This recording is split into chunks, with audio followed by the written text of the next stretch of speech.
යකෝ අසිත් උඹ මෙච්චර සන්තෝෂෙන් ඉන්නවා මං දැක්කමයි බං. ඇයි මේ මොකෝ?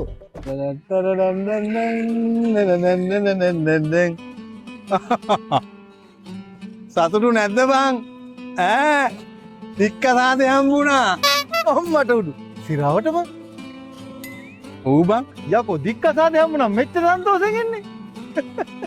නඩුකාරතුමා කිව්වා මගේ පඩියෙන් හරි භාගයක් නඩත්තු වියදම් වශයෙන් ගෑනිට දෙන්න කියලා. එතකොට උඹට දැන් සතුටුද? නැත්තම් බං. යකෝ මගේ පඩියෙන් භාගයක් හරි මට හම්බෙනවනේ. ඈ නැත්තම් ඕකිත් එක පවුල් කෑවනම් මගේ පඩියෙන් ඇටයක්වත් මට ඉතුරු වෙන්නේ නැහැ. ඒකනේ මම මේ සතුට